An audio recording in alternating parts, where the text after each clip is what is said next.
మనకు నిత్య జీవనయానంలో ప్రకృతికి మనము పూర్తిగా ఏమిటంటే ఆధీనంలో ఉన్నాం. ప్రకృతిలో వచ్చే మార్పులు మన జీవితాల మీద దాని ప్రభావం ఉంటుంది. సో పంచాంగాలలో కూడా ఈ గ్రహ సంచారము, సూర్యచంద్రుల సంచారము, వీటినన్నిటిని పట్టి ఈ పంచాంగం తయారు చేస్తూ ఉంటారు. పంచాంగం ఏమిటిది? మనిషికి ఎప్పుడు శుభకాలం ఉంది, ఎప్పుడు అశుభకాలం ఉన్నది, ఎప్పుడు ఏ పని చేస్తే కలిసి వస్తుంది, ఎప్పుడు ఏ పని చేయకూడదు, చేస్తే జరిగే ఇబ్బందులు ఏమి, ఇవన్నీ దృష్టిలో పెట్టుకొని కొన్ని నిర్దిష్టమైనటువంటి నిర్ణయాలు, ముహూర్తాలకు కూడా ఒక కాలాన్ని, ఒక ప్రామాణికంగా దాన్ని తీసుకొని నిర్ణయించడం జరిగింది. అయితే మనకు మామూలుగా ప్రతి ఒక్కళ్ళకు తెలుసు, సూర్యుడు ఇప్పుడు ముఖ్యంగా ఏమిటంటే భరణి నక్షత్రం 2వ పాదంలో ప్రవేశమైనప్పటి నుంచి కృత్తిక 4 పాదాలు, రోహిణి 1వ పాదం వరకు ఎండ తీవ్రత చాలా ఉంటుంది. కాబట్టి ఈ ఎండాకాలంలో ఈ తీవ్రత చాలా ఎక్కువ ఉంటుంది. కాబట్టి ఈ టైంలో మనము మనము సూర్యుడికి కానీ ప్రకృతికి కానీ ఎక్స్పోజ్ కాకుండా జాగ్రత్త తీసుకోవటానికి మనోళ్ళు ఇవన్నీ ఆలోచించి కొన్ని నిర్ణయాలు చేశారు. అయితే ఈ కాలంలో ముఖ్యంగా ఏమిటంటే కర్రకు సంబంధించినటువంటి పనులు చేయకూడదు. ఎందుకంటే ఇప్పుడు మనము ఈ సిమెంట్ వచ్చింది, ఇవన్నీ మనం కాంక్రీట్తోని కన్స్ట్రక్షన్ చేస్తున్నాం. కాబట్టి కర్ర గురించి చాలామందికి తెలియదు. పాత రోజులలో ఇప్పుడు బహుశా మీరు ఊర్లలో పోతే మన పాతకాలం ఇళ్ళు చూస్తే మట్టితోని, తర్వాత కర్రతోనే కన్స్ట్రక్షన్ చేసినవి ఉంటుంది.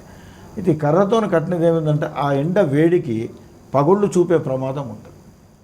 కాబట్టి కర్రకు సంబంధించినటువంటి ఏ కార్యక్రమాలు కూడా అక్కడ చేయకూడదు. ఇక్కడ కర్తరి అంటే కొంతమంది కత్తి అనేటువంటిది, కొంతమంది ఏమిటంటే కత్తెర అనేటువంటి భావం చూసి, అది కాకుండా దాన్ని కట్ చేయడానికి ఏదైతే మనం ఉంటాయి వడ్రంగులు వాడుతారు, అటువంటి వాటిని ఆ పనిముట్లను దృష్టిలో పెట్టుకొని ఆ పదం వచ్చింది అని చెప్తారు పెద్దలు. కాబట్టి ఏమిటంటే కర్రకు సంబంధించినటువంటి ఏ పనులు కూడా గృహంకి సంబంధించినవి కానీ చేయకూడదు. చేస్తే అవి పగుళ్ళు వస్తే ప్రమాదం ఉంటుంది. ఇల్లు ఏమిటంటే కూలిపోయే అవకాశం కూడా ఉంటుంది. అందుకొరకని ఇవి చేయకూడదు. అట్లాగే ఏం చెప్పినారు, ఎడ్ల బండ్లు అంటే ఇప్పుడు లేవు, ఆ రోజులలో బండ్లు అదే వాళ్ళ జ్ఞానం. అట్లాగే రథాలు, ఇప్పుడు దేవాలయాలకు సంబంధించిన రథాలు, అంటే ఇవన్నీ కర్రకు సంబంధించిన పనులే. ఇవి చేయకూడదు, ఇవి ఎక్కకూడదు కూడా.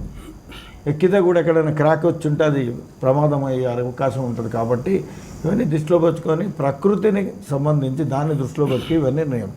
ఈ కాలంలో ఇవి మాత్రం చేయకూడదు. అందులో ముఖ్యంగా ఇప్పుడు ఈ సంవత్సరము 4 మే నుంచి 28 మే వరకు ఈ కర్తరి ప్రభావం ఉంటుంది. ఈ కర్తరిలో ముఖ్యంగా ఏమిటంటే నూతన గృహారంభము అని అన్నారు. అంటే గృహారంభం భూమి పూజ చేసిన తర్వాత తవ్వటము, తర్వాత ఫౌండేషను, ఇవన్నీ ఏమిటి ఎక్కడ చేస్తాం? ఎండలో చేస్తాం. ఆ ఎండ దాటితో ఏమిటంటే అక్కడ చేస్తున్నటువంటి లేబర్ కానివ్వండి, మనం కూడా పోయి అక్కడ ఉంటాం. కాబట్టి ప్రమాదాలు జరిగే అవకాశం ఉంటుంది. కాబట్టి ఈ కాలంలో ఆ పనులు చేయకూడదు అని చెప్పారు. అట్లాగే శంకుస్థాపన, అదే దాన్ని కానీ ఈ దేవాలయానికి సంబంధించిన భూమి పూజలు కానీ శంకుస్థాపన కానీ చేయకూడదు. అట్లాగే బావులు, చెరువులు ఇటువంటివి కూడా తవ్వటానికి ఇది లేదు. అది కూడా ఎండలనే, లేబర్ అంతా ఎండలనే ఉండి పనిచేయాలి. ఇప్పుడు మెషిన్స్ వచ్చినాయి. ఈ కాలంతో కాదు, ఇది కంపేర్ చేసుకుంటే శాస్త్రపరంగా ఏమిటంటే అప్పుడు ఇవి నిర్ణయించిన పరిస్థితులను బట్టి మనం దీనికి మనకు ప్రకృతికి సంబంధం ఉంది. కాబట్టి ఈవెన్ మిషన్లతో చేసిన ఎండ ప్రభావం వాళ్ళ మీద కూడా ఉంటుంది. కాబట్టి ఈ బావులు తవ్వటము, ఇట్లాగే చెరువులు తవ్వటము, ఇటువంటి పనులు కూడా చేయకూడదు అని దీన్ని నిషిద్ధం చేసిండ్రు. ఇంకా దీంతో పాటు ఏమిటంటే చెట్లను నరకకూడదు. చెట్లను ఎందుకు నరుకుతారు? దాన్ని తర్వాత ఏదో ఉపయోగించుకునేటువంటి ఉద్దేశంతోనే నరుకుతారు.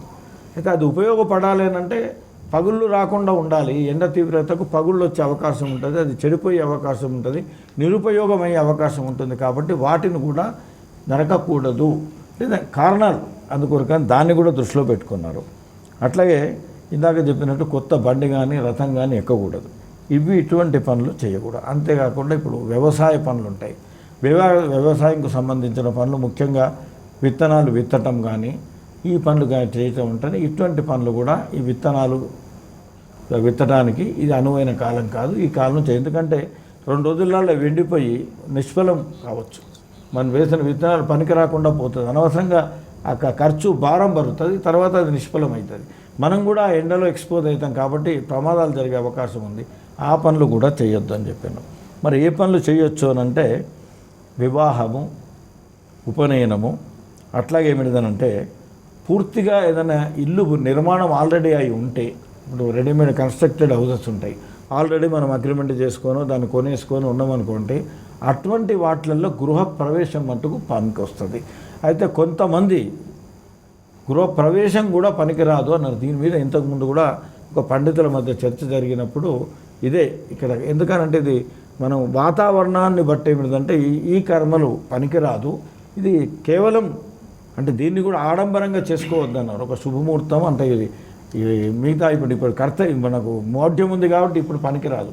మౌఢ్యం కాకుండా మంచి శుభముహూర్తాలు ఒకవేళ ఉంటే వైశాఖ మాసంలో అటువంటప్పుడు నూతన గృహప్రవేశం పూర్తయిన ఇంట్లో మట్టుకు చేయొచ్చు అని చెప్పాను. ఎందుకంటే అక్కడ అప్పుడు రోజుల్లో కర్ర పనులు కాబట్టి కర్ర పనులు పూర్తయి ఉంటుంది కాబట్టి ఇబ్బంది లేదని ఆ రకంగా దానికి ఒక ఈ అవకాశాలు ఇచ్చిండ్రు. అట్లాగే యజ్ఞ యాగాదులు కానీ, తర్వాత గ్రహ సంబంధించినటువంటి ఏమైనా దోషాలు ఉంటే వాళ్లకు, ఇప్పుడు గురు బాగలేదు, శని బాగలేదు, ఇంకేదైనా ఇబ్బందులు ఉన్నాయి, వాటి కొరకు చేసేటువంటి పూజలు కానీ, హోమాలు కానీ, శాంతులు కానీ, అట్లాగే ఇందాక గురుగారు చెప్పినట్టు డెలివరీ అయినప్పుడు రకరకాలుగా సమస్యలు వస్తాయి, నక్షత్ర దోషాలు ఉండొచ్చు.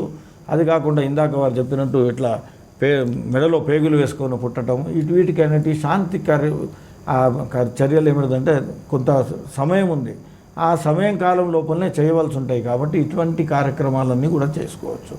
అట్లాగే అభిషేకాలు, దేవుడి పూజలు ఇటువంటివి చేసుకోవటానికి ఇక్కడ ఆస్కారం ఉంది. ఏదన్నా అంటే ఇప్పుడు అక్కడ దృష్టిలో వాళ్ళు చెప్పింది ఏమిటంటే ఈ ఎండ ప్రభావము, వేడి ప్రభావము మన మీద పడకుండా ఉండేటువంటి కార్యక్రమాలు చేసుకోవటానికి అక్కడ సూచించబడింది.